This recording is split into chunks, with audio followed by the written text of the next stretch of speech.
respected Sadhguru, Her Royal Highness Princess Noor of Jordan, board members of IVEC Foundation, dignitaries, ladies and gentlemen. Namaskar and welcome to this exclusive interaction with Sadhguru. Sadhguru, on behalf of IVEC, I'm joined by Princess Noor in offering our sincere thanks for considering our request to address our members in this annual virtual IVEC conference of 2020. This conference brings together the businesswomen and professionals from across 40 countries. Sadhguru, as women leaders, it is crucial for us to understand our role in the post-COVID era. And this does include demonstrating extremely complex qualities such as empathy, sympathy, and compassion. On behalf of IVEC, I and Princess Noor will need your guidance to understand the key to be more effective as women business leaders. And now let me invite Noor for the interaction further. Noor, over to you. Namaskar. Thank you so much, Harjinder, for your words. Sadhguru, I am a lifetime student of your teachings, and it's such an honor to connect with you today. Wonderful. I would primarily be talking to you. Wonderful. It's lovely. This is the advantage of the virtual world. Yes, isn't it? I would like to thank my fellow IWAC members and participants. This is the third year I'm a chairwoman, and honestly, I'm in awe of the growth and learning opportunities that are shared with us. In preparation for our meeting today, we have heard that you've been up to many adventures, that you're currently in the US and you're traveling extensively on your bike and engaging with so many people. And it's such a refreshing image to visualize such playfulness, yet bringing such deep work of conscious growth and wisdom. Could you just give us a little insight on what this experience has been like for you so far? Oh, this motorcycle journey? Okay. I wouldn't think that you would be interested in motorcycles. As a fellow biker, Oh, it is it definitely. Okay. This was essentially billed as Exploring Spiritual America. So, there were many aspects to this. One important thing is we wanted to visit all those sites and Native American nations. When I say Native Americans, for most people in the world, maybe few Americans know the details, but for most people in the world, they know only what they have seen in the Wild West movies of a bunch of men screaming and hollering and shooting whoever comes their way kind of imagery. But there used to be over 500 nations, Native American nations in North America. And even today, they are maintaining their distinct identities, they have their own language, they have their own culture, they have their own individual spiritual processes.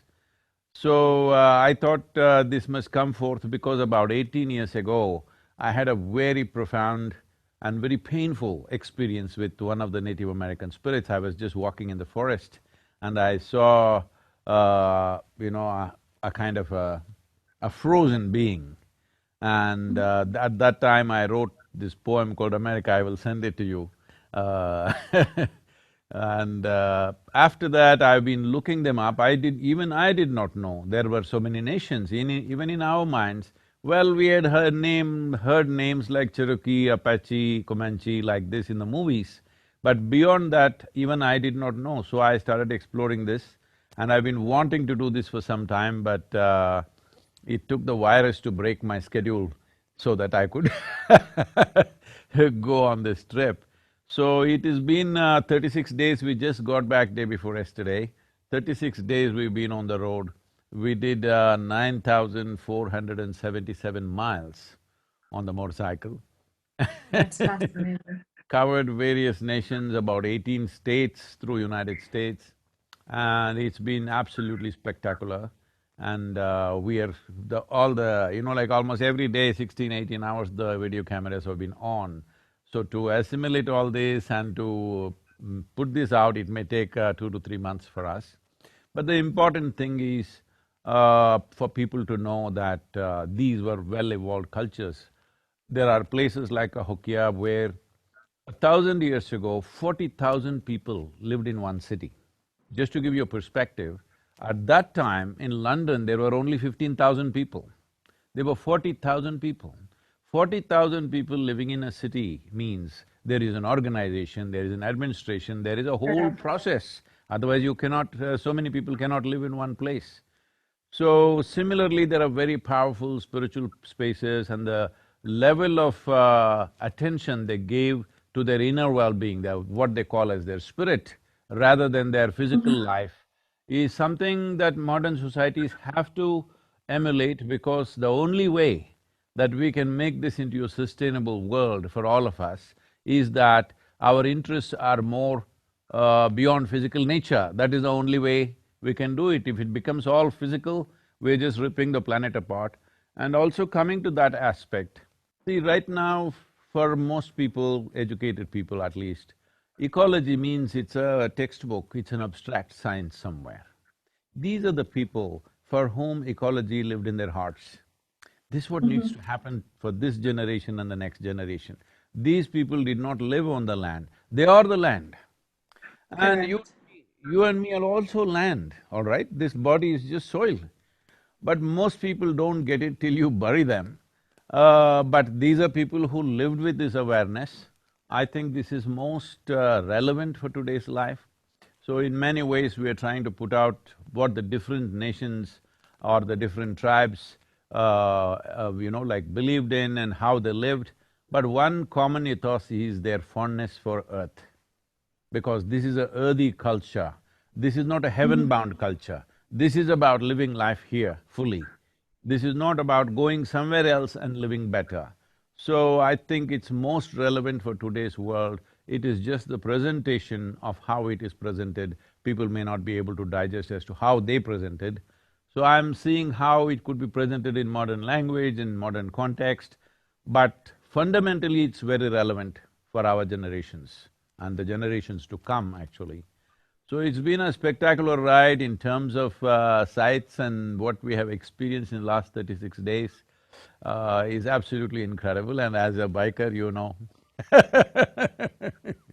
It is definitely a wonderful experience, and highlighting what you've just mentioned and echoing your messaging, it is, I believe, the collective experience of the virus that has really stopped and invited people to reflect on the importance of reconnecting with Earth. And in terms of being able to embody qualities such as resilience on such hard times and challenging times, what could you share in terms of practical steps that we can be able to experience right now once we finish our conversation together? You know, how is it that we could very simplistically just have that little step towards getting a bit closer? See, because people have very little experience of living on this earth. The moment these four walls came around us, we have no experience of life. We are living in a cell of our own, where temperature is controlled at whatever temperature we want, and we have no seasons, we have no flowers blossoming, we don't have any experience of life. There is no sunlight, there's no moonlight, everything is, LED or whatever it is. So I'm saying living indoors is one of the main reasons why people have forgotten what is nature. One significant step that everybody must do is, instead of… I'm not against all these things, but I'm just saying, because today, one of the most visited holiday places in the country, in this country, in United States, is Vegas. Las Vegas is the most visited one. Next comes Florida. Well, there is Dubai, there is Mumbai, there is these kind of things. This is where people are taking their children. I would Yes. say every week at least one day, if you go out and sleep under the stars, if you go out and make them experience life the way it is, understanding that every other creature who crawls and walks and slides around on this planet have a significant role to play in the making of this earth. Why I'm saying this is, in the last 50 years, 70% of the vertebrate life has been exterminated. 70%. And they are saying by the end of this century, 80% of the insect population could go. If insect Yeah. population goes, we cannot grow anything, our lives will go. Mass deaths of human beings will happen if all the insects die. Every day we are slaughtering over 200 million animals, okay? We don't need that much for food. We're just slaughtering them because everything is done in excess. Because we are not seeing other life as life. We are thinking only if it's in the human form, it's life. Rest is not life and they have no right to live. Unfortunately, such lessons have been taught to people in certain cultures that every other life is here to serve you. Please just go and observe an ant or a bee or any other creature on the planet. They have a complete life of their own. They have no interest in serving you.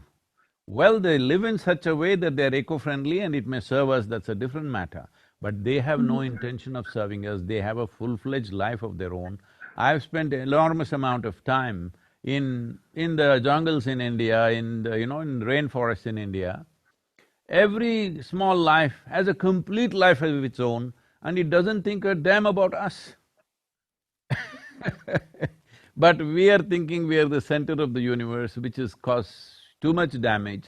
I think being exposed to nature, the next generation of people, if they're little more exposed to nature, if we build homes, at least where a part of it is open, open to sky, it's very important. We are promoting this everywhere in India now, and all old designs of homes used to be like this. A part of the house used to be open to sky. It would rain inside. Even today in my house, it rains inside. My daughter who grew up in this house always says that is the most spectacular thing, that inside the house there used to be pouring monsoon rains. Because children need to experience this. Just living Correct, in yeah. four walls is completely destroying our idea and our sensibility towards earth and other life. Thank you so much. Harjinder, I believe you'd like to step in. Thank you, Noor. Sadhguru, a Ducati riding guru is a rare sight. Besides riding a Ducati, you also drive luxury cars, you fly choppers, you play golf, you are a football fan, you are perhaps the most stylish mystic. We often are confused, but because we intertwine spirituality and minimalistic life. How do you define spirituality? Anyway, let me correct this, I don't like luxury cars, I like cars or any machine that works well. Because a mystic means he is a mechanic who understands the mechanics of life.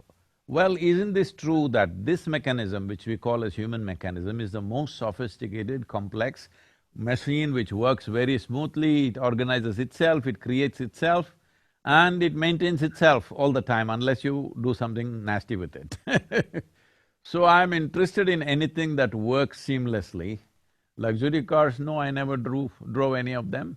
But about these things, you mentioned motorcycle and a helicopter and this and that and golf, whatever. Well, I do many more things that people may not be aware of. I would like to do almost everything if I had the time.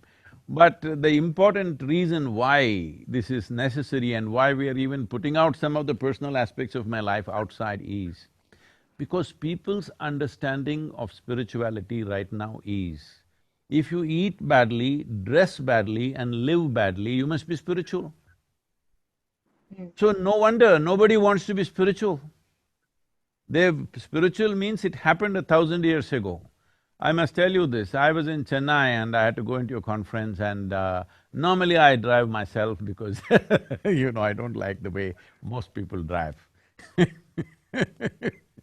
So I drove into this conference and there were some journalists and they asked, in ancient times yogis used to walk, how come you drive your own car? I said in ancient times, you fool, everybody used to walk. Not only yogis, everybody was walking, so yogis also were walking. Today everybody is driving, so yogis also driving. If I come walking all the way from Coimbatore to United States, you will say I'm a bloody fool, isn't it? Hello? So, the problem of… especially when you come from India, there has never been such an imagery. It is only in the calendar images now that this has happened. This frugalness of spiritual people has happened post-British era, not before. For example, the greatest spiritual teaching that you have in India, or the most popular teaching that you have in India, is the Bhagavad Gita. Look at the way Krishna is dressed, and he's riding whatever that brand was, I don't know if it is BMW or a Ducati. You always call him Parthasarathi, that means he was a great driver. Hello? Yes, isn't it? He's driving for the warrior because he's the best driver available. Well, I'm also pretty good, so I drive.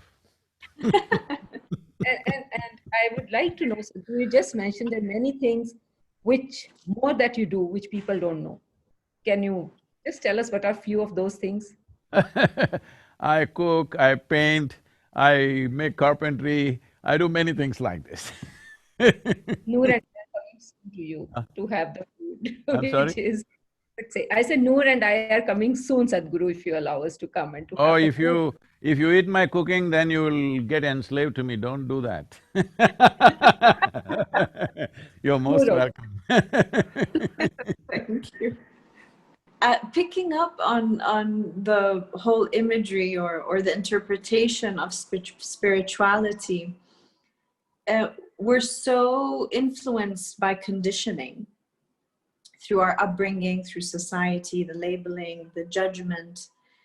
What are the steps for us to be taking or to be reflecting on?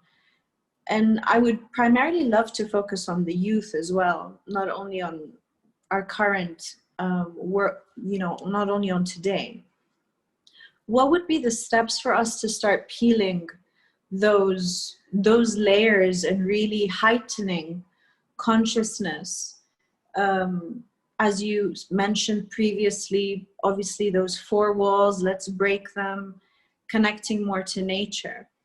I'm very interested in understanding better.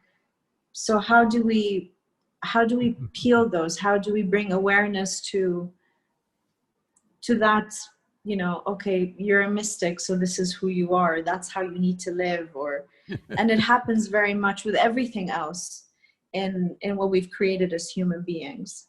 Now that you use the word peel twice, so let me hang on to that word. Yes. Yes, in a way, peeling is what is needed. If you want to see, you must peel your eyes. Very simple. If you have your eyelids down, you can't see. Similarly, if you want to see anything, you need to peel because this is the nature of our vision. Unless something is opened, we can't see it. When it comes to the individual human being, we cannot open this body because if you break it, you can't fix it.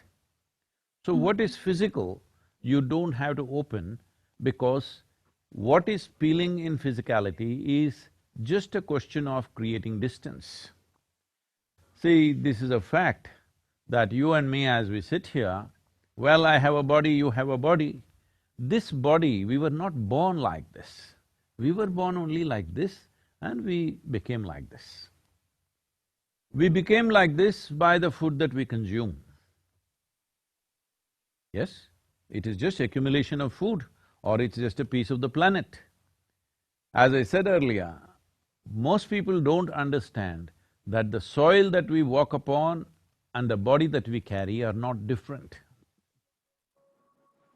Not different at all, it's just a little bit of loan that we have taken from Mother Earth. When it's time, we must put it back joyfully, but most people crib about that, they don't want to return the loans that they have taken.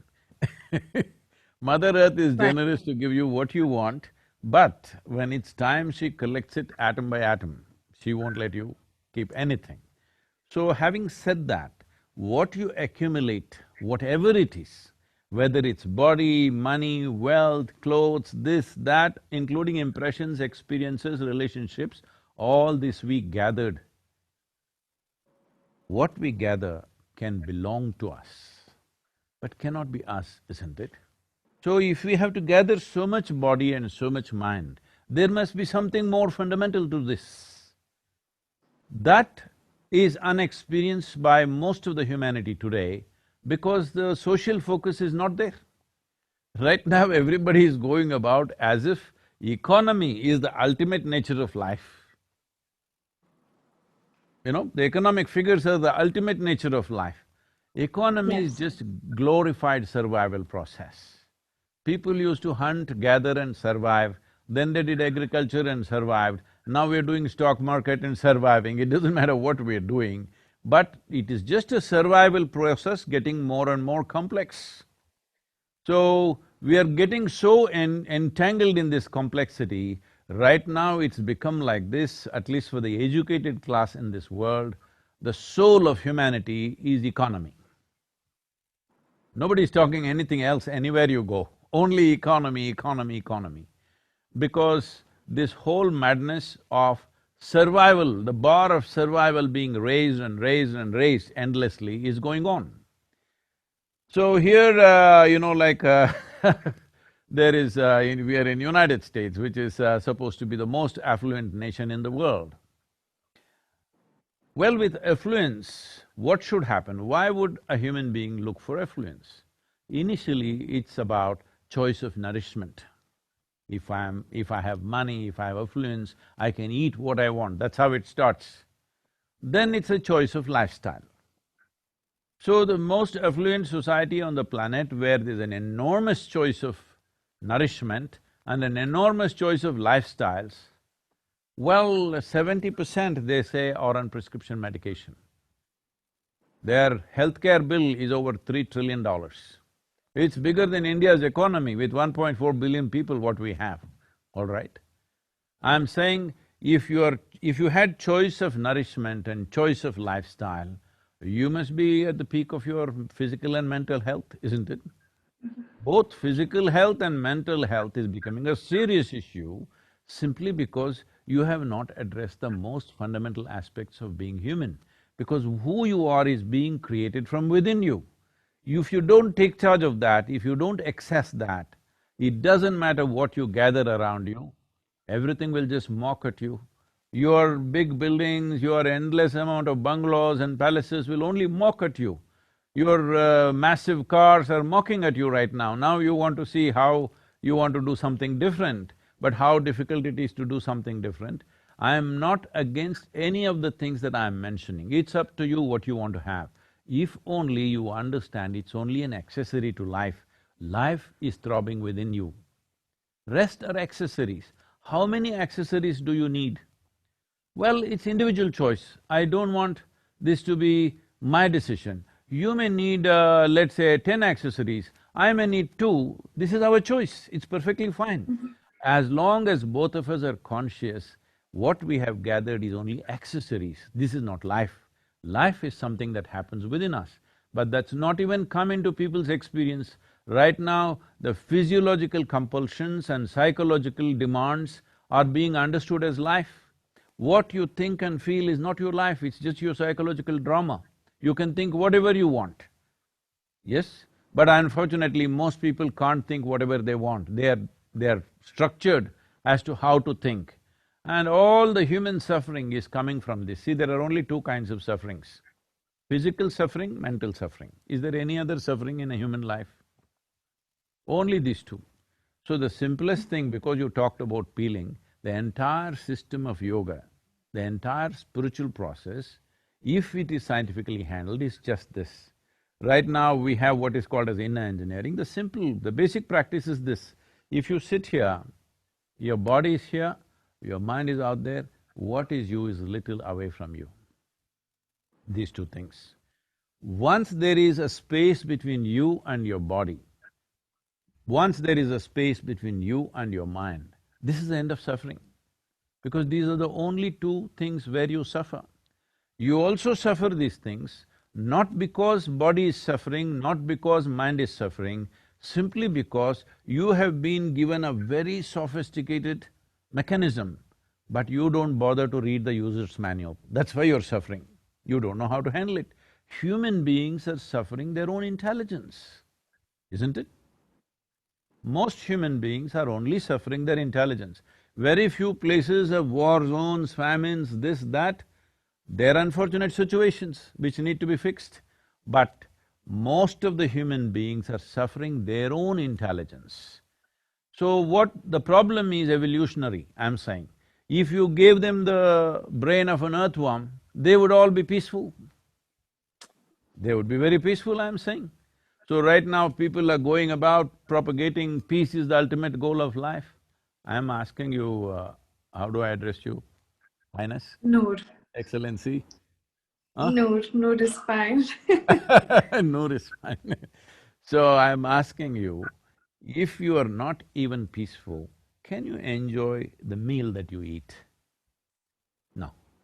Can you enjoy a handful of people around you if you are not peaceful? Your dear ones, your children, your spouse, whoever else is around you who are most dear to you, even they become horrible when you are not peaceful, isn't it? True. When you are experiencing a certain turmoil, do you see all of them become horrible? Not that they are behaving horribly. I'm saying in your experience, everybody becomes an irritant, isn't it? Only when you are peaceful, you can look at them and enjoy them. You can eat what you eat and you enjoy them. You can enjoy this space in your home or wherever you are, you can enjoy that only if you're peaceful. So I'm asking, is peace the most fundamental requirement within us, or is this the ultimate goal of life that you want to do in heaven? Unfortunately, this whole thing has been turned upside down by non-practicing or what to say, very enterprising spirituality, where there is no inner experience. They just read two books and then they all become spiritual teachers all over the world, and they've messed up human mind in such a bad way that now people are saying suffering is an inevitable part of human life. I am asking you, is it your choice right now, this moment, Noor, this moment, is it your choice to sit here joyfully or cause some misery to yourself? Is it your choice or no? Definitely. So, it is your choice, this moment means it's your choice every moment of your life because your entire life happens in this moment, isn't it? Correct. You never experienced an yesterday or a tomorrow, but people suffer what happened 10 years ago, they still suffer. What may happen day after tomorrow, they already suffer. This means they're suffering human faculties, they are not suffering life. A vivid sense of memory and a fantastic sense of imagination is what makes us very different from every other creature on this planet. The richness of human life is only because we have such a vivid sense of memory and we have a fantastic imagination. But this is what 99% of the human beings are suffering. They're suffering their memory and their imagination. Essentially, they're complaining about evolution. I'm saying to get us to this level of cerebral capability, it took millions of years of work, millions of years to make an amoeba into such a complex life. It took millions of years of work and now people are suffering that. How bad is that? Can I ask the question, Sadhguru? Sadhguru, you just spoke about economy. You touched upon the issue of peace. And here I'm asking you a question about women who can be a part of economics of the world. Do you think that women can really be a part of inclusive economics, which many people or we would like to talk about? And then, if we are, then we try to multitask. We want to take so many roles. And that obviously brings us stress also, because if we want to deliver, stress is, I think, a part of this. How do we manage everything? How do we balance everything? Can you give us some advice as women in business? Why are you saying stress is a part of this? No, no. So Uh, essentially, you are saying some kind of suffering should be there if you have to be successful. No, that's not right, because a suffering mind is not a creative mind. I know most people say that from Europe, only in deep suffering you will be creative. No, I'm telling you, If you are blissed out all the time, you will be very, very creative, because unhindered exploration of your genius will happen when you are not an impediment to yourself. Suffering means you're putting up impediments to your own faculties, your own intelligence, your own genius. So do not ever understand suffering or stress or tension or whatever else as some kind of a creative process. Yes, it is true that right now if we smash your little finger, all right? I'm saying suffering, physical suffering.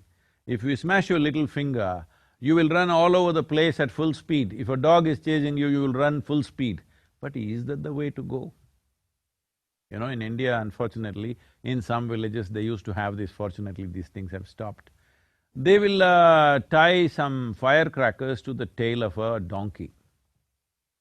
And poor animal runs like crazy and everybody is happy how with a donkey is running faster than a horse. Is this the way to run, I'm asking? Is this a way for human being to explore our potential? We tie firecrackers to our tail and run because it's going to burst in our face otherwise?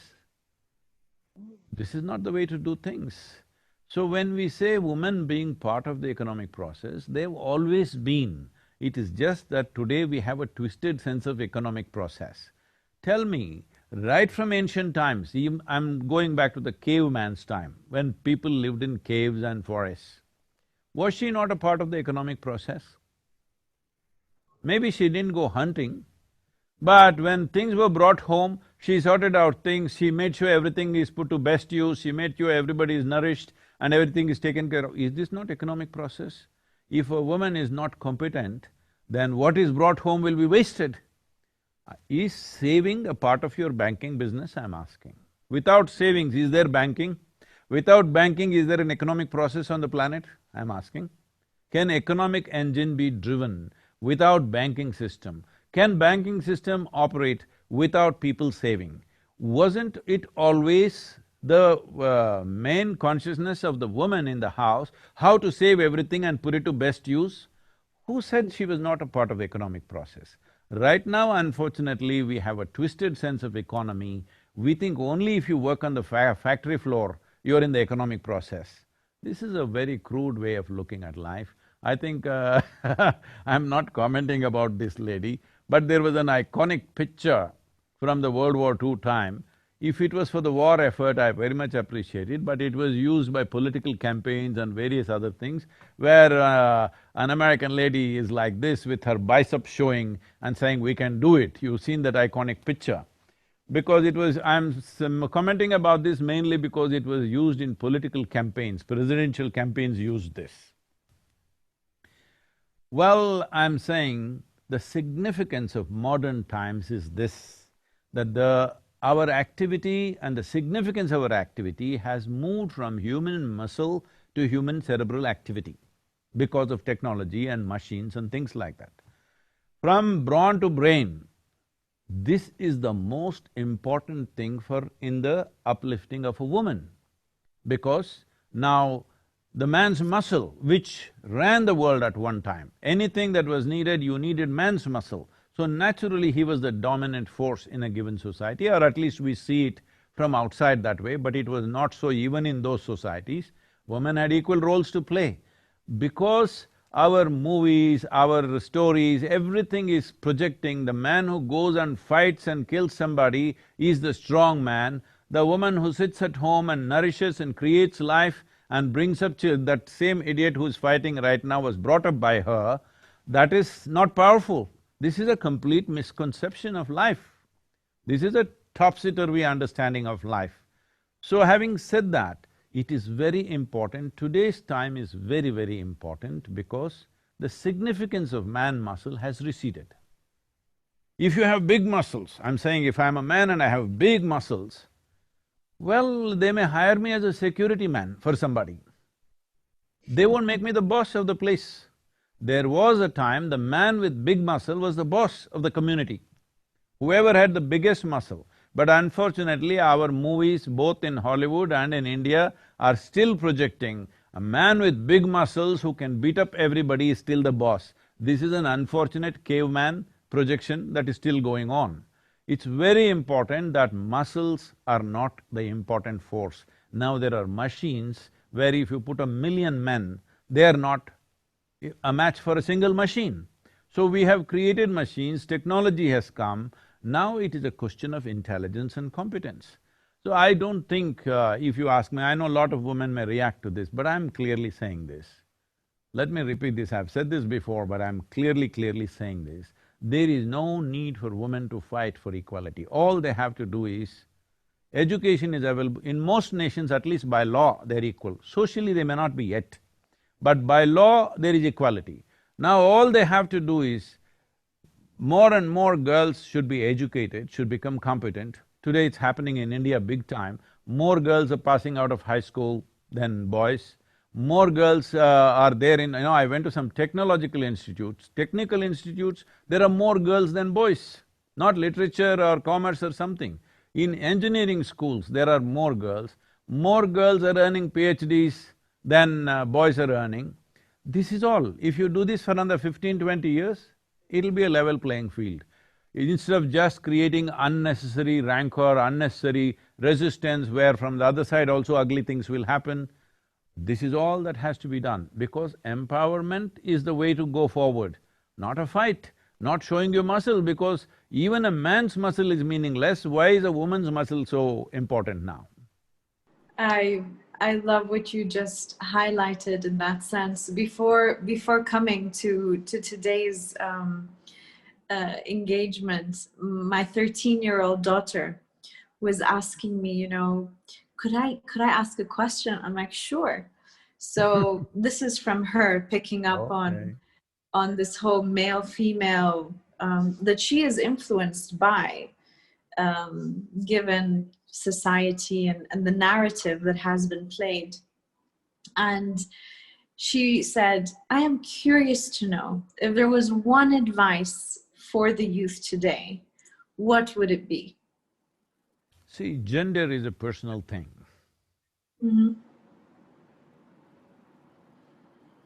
I'm sorry, I'm putting it in a very basic way. Please. What is in somebody's pants is not my business or your business. It is only relevant in a few places like bathrooms and bedrooms and somewhere. In rest of the places, your gender is irrelevant. It's a question of your competence, what you can do, what you cannot do, what you're capable of, what you're not capable of. We need to bring the world to this place that what kind of body you have is not my business. Mm-hmm. Only in bodily relationships it matters.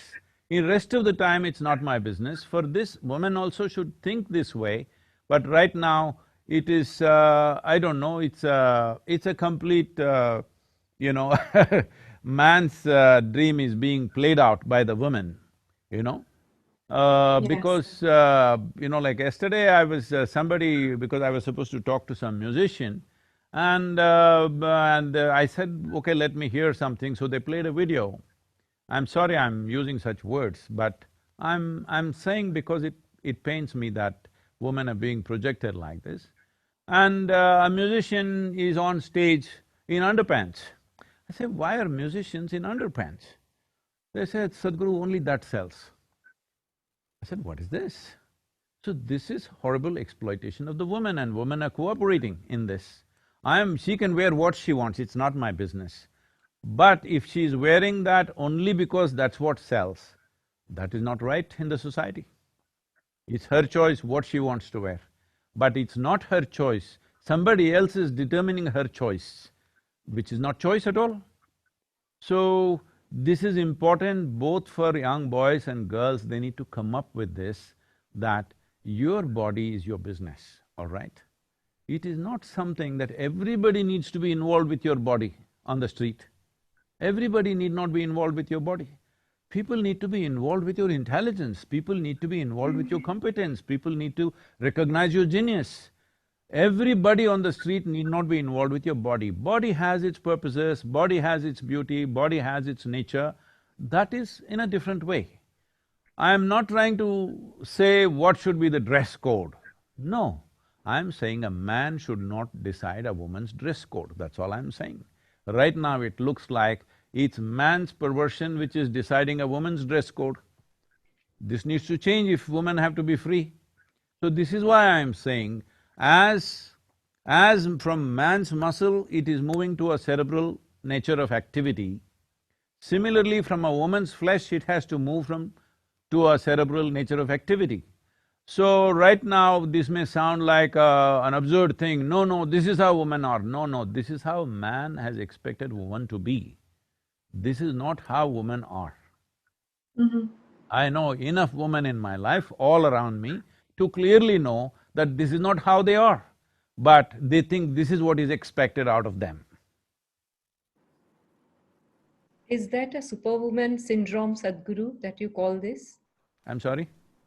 Is this a superwoman syndrome that they define this as, where women just want to project themselves in a certain way? No, I'm saying this is a sure way to destroy the beauty of feminine in the world, because right now you understand masculine as the ideal of success. If you want to succeed, you have to be like a man, you have to show your muscle. This must go, because this whole thing is coming from this… this is a consequence of, in one way, that economic engine drives everything in the world. When economy is the only thing that matters, everything is a marketplace. Everything is about…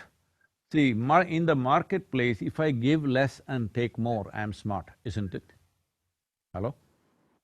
If I go to a marketplace and give more and take less, I'm stupid.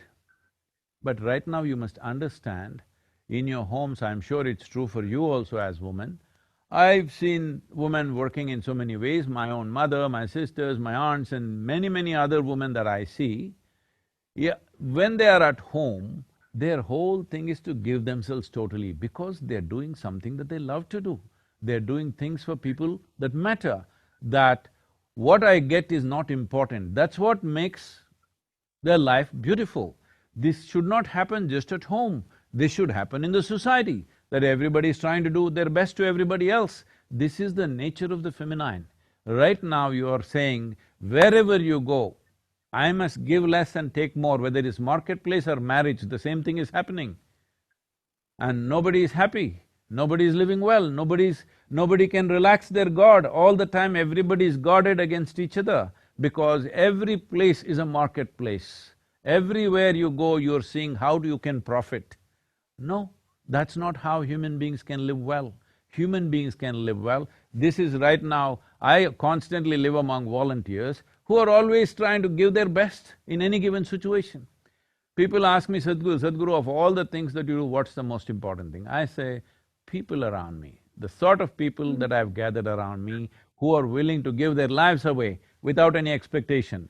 This is what is most beautiful about my life, because that is what is most important in the world. Every place is a marketplace means we are always trying to take advantage of somebody, isn't it? When your mind has become a marketplace, there will be no consciousness, there will be no finer aspects of life, there will be no room for the feminine in the world. Masculine will rule. It's all about conquest, it's all about exploitation. It's not about, it's not about love, it's not about inclusiveness, it's not about involvement with life. Where there is no unbridled involvement with life, there is no life at all. Only with involvement you can know life. There is simply no other way. I just would hand over to Noor. Before that, I want to further ask you one thing You more. use the word superwoman, I would say my mother was a superwoman. She did not earn a single rupee in her life, but she was a superwoman, she was the most respected in the family. Well, did she ever ask, what will I get? Never, but she is a superwoman. We all are superwomen, Sadhguru. Thank you so much. Yeah. I want to ask you, Sadhguru, is, now if we are a business, we doing business. Business is gender neutral. It doesn't recognize who is a man and who is a woman, and I totally believe in this. Now, as a woman who is into a business, it is our dharma, it is our duty to earn money so that we can give employment to many people and we can contribute to the economy of our country. So how does it gel with your idea of feminism? Is it what we are doing something right, or we should be, I would like to know your opinion on this. No, no, just now you said business is gender neutral. Then you say we are women in business. No, you are just in business, you are not a woman. You're just a business person like anybody else. Why are you a woman in business? Don't do that. Don't take your gender to the business. You're in business, you must conduct it in a judicious way, that's about it. It's how probably society looks at it, and we need to correct this. Thank you so much for telling this to us. Over to you, Noor. It's so fascinating to hear all these concepts. And my question would be, where do we start in terms of shifting such paradigms and such mental models that are so ingrained in our experience as human beings? Would it be targeting educational institutions? Would it be in the home, a combination of the two? How do we manifest? How do we bring this to life, other than having these deep conversations and awakening a different perspective in humans? See, if it happens within us, essentially if the transformation or change happens within us, it will naturally manifest at home, at school, at workplaces, in the society, everywhere it will naturally manifest. So this is the fundamental thing that I would like to point out. But we are always trying to change the home, we are trying to change the school, we are trying to change the workplace, we are trying to change the social situation. No. What needs to change is within us. If this one changes, if we are at home, we will make sure the home is different. If we are at school, we'll make sure the school is different. If you're in a workplace, you'll make sure the workplace is different.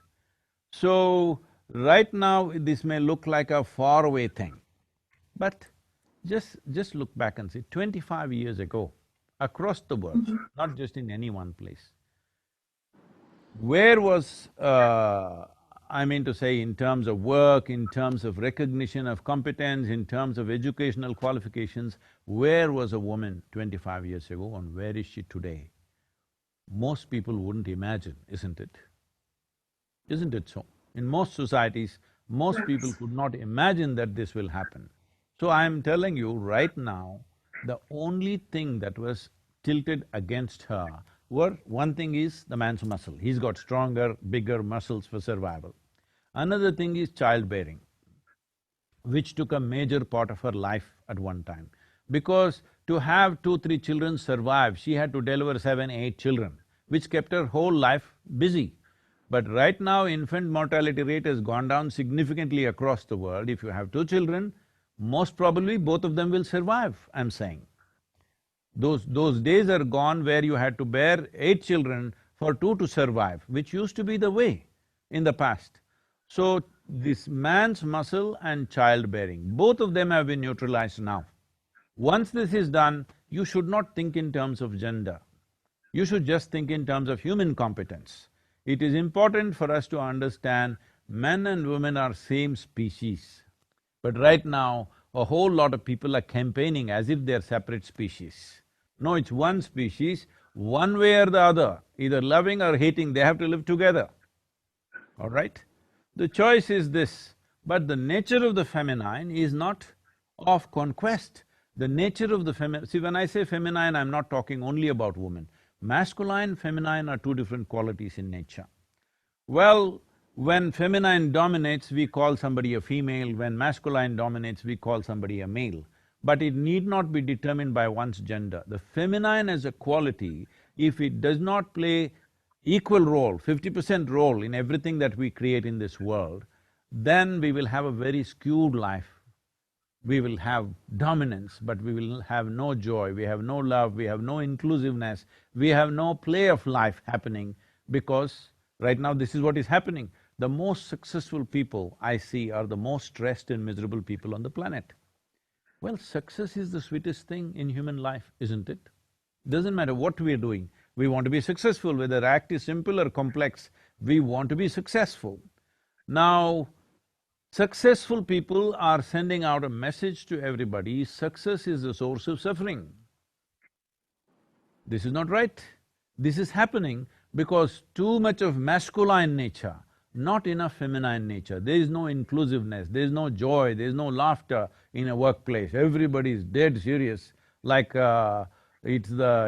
it looks like doomsday if you go and look at the offices. It It does. looks like today is a doomsday. Everybody is dead serious because somebody has told them, only if you're serious, you will work well. No, only if you're joyful, you will work well.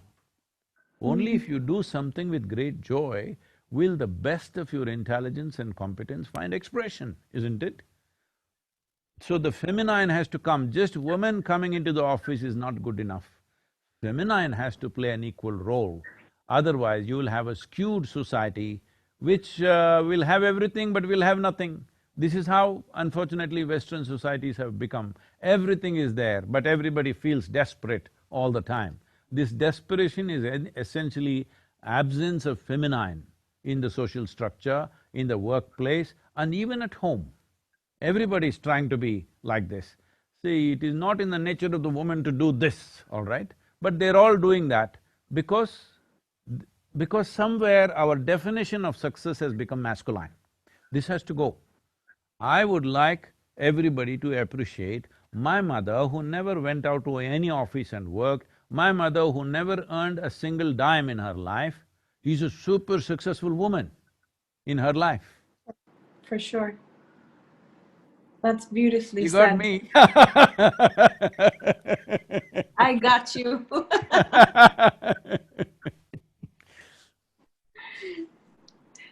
That was very well said, Sadhguru.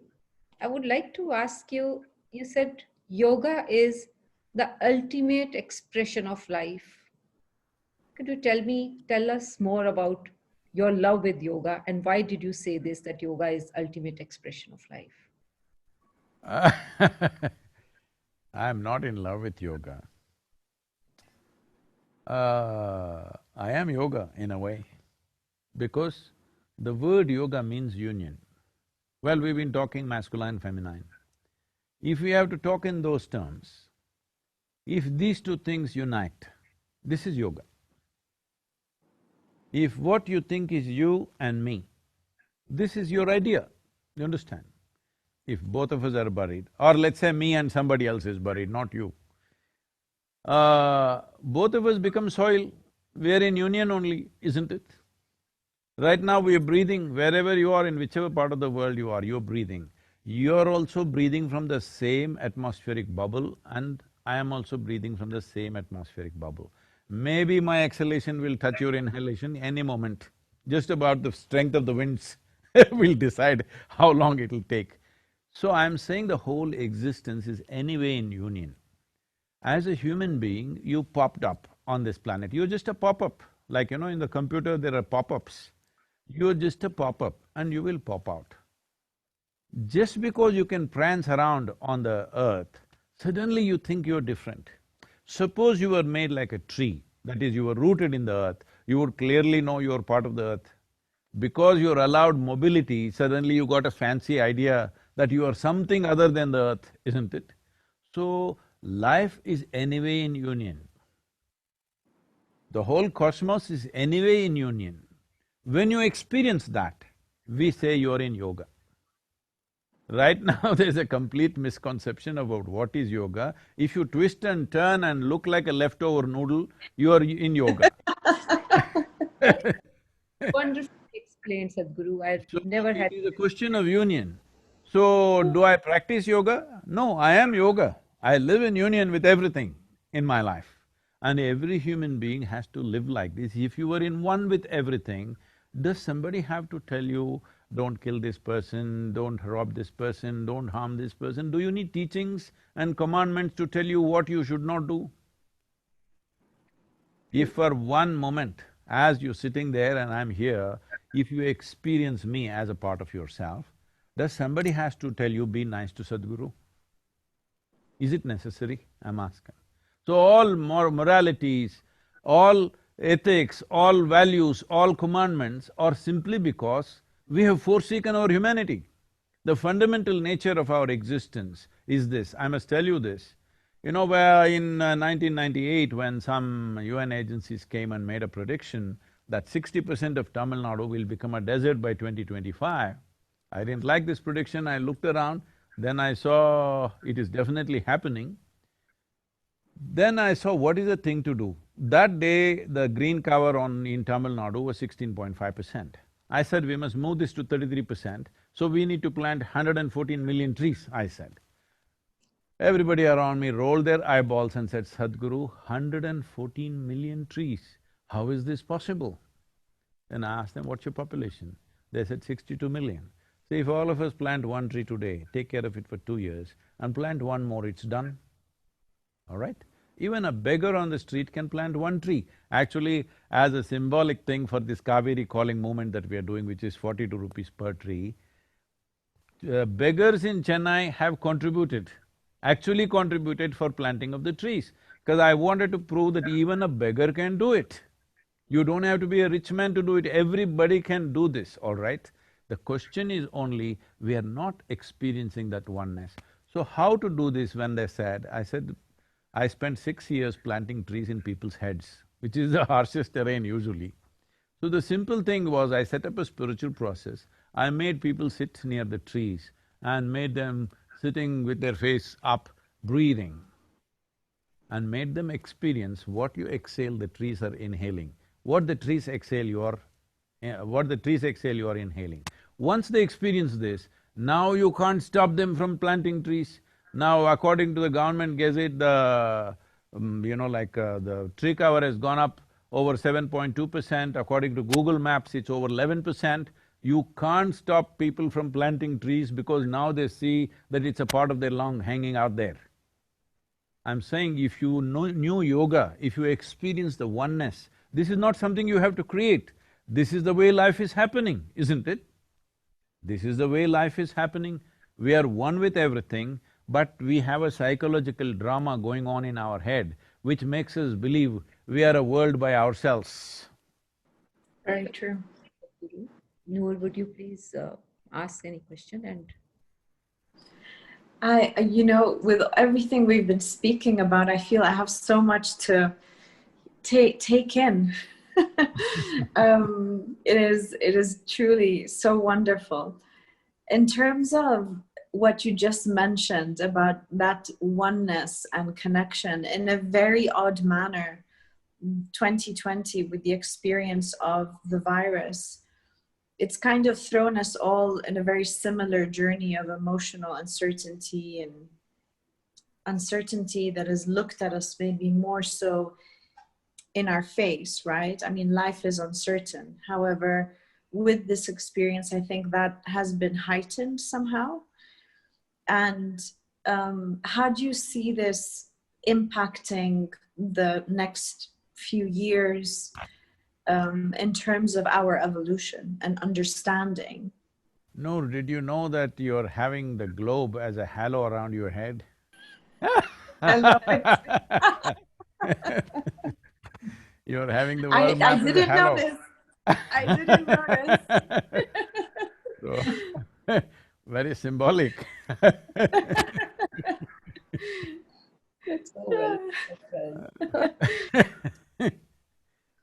So, the thing is about the pandemic. See, it's very simple.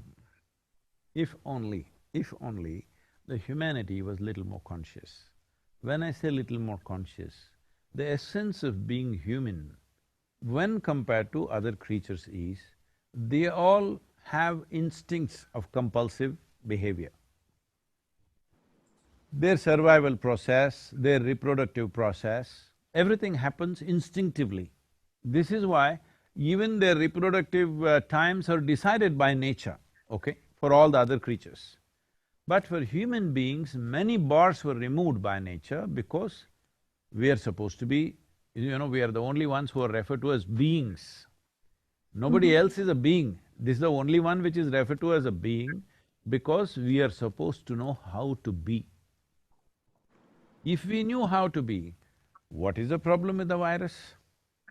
All we had to do was when the virus started coming in, if we said, okay, this virus is coming in next 14 days, All of you simply be by yourself, don't do any human contact, just be by yourself, do whatever you want to do, you sing, you dance, or you close your eyes and meditate, do whatever. No human contact. If we were conscious beings, effortlessly we could have done that. That's the end of pandemic, isn't it?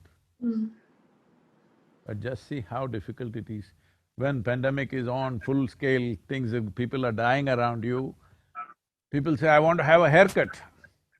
I didn't know haircut was such a compulsive thing, you know, I haven't had one in all my life now. I'm saying, people are saying, I want to have my haircut, I can't live without my haircut. So, I'm saying we have become so compulsive, far more compulsive than other creatures actually, unfortunately.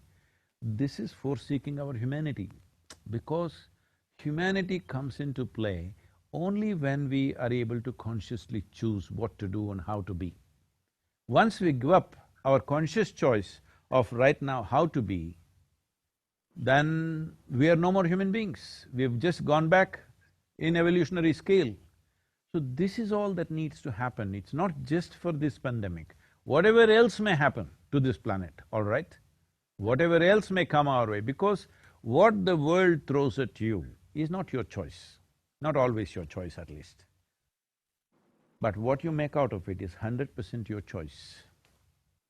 So this is all we have to do, that we must become more conscious human beings, and we can be called human beings only if we can handle our requirements in a conscious manner.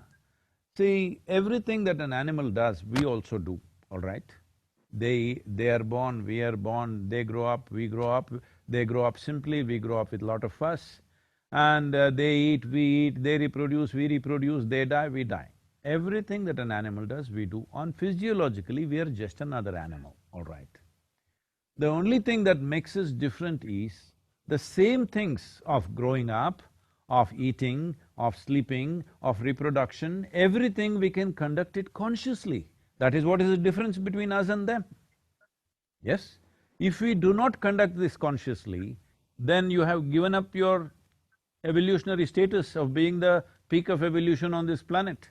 Now our problem is there, not in the pandemic. Our problem is not in the virus. Our problem is in lack of being able to be conscious, lack of responsible behavior. That's where our problem is. On many levels this is finding, and I'm constantly trying to take people back into that. People are saying, for example, there's a war against plastic. It's a completely misdirected war.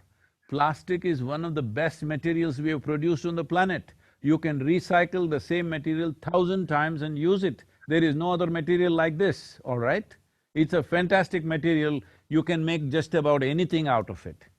But now it's become a serious problem. It is in the oceans, it is in the rivers, it's in the landfills, it's everywhere. The problem is human irresponsibility, isn't it? The problem is not plastic.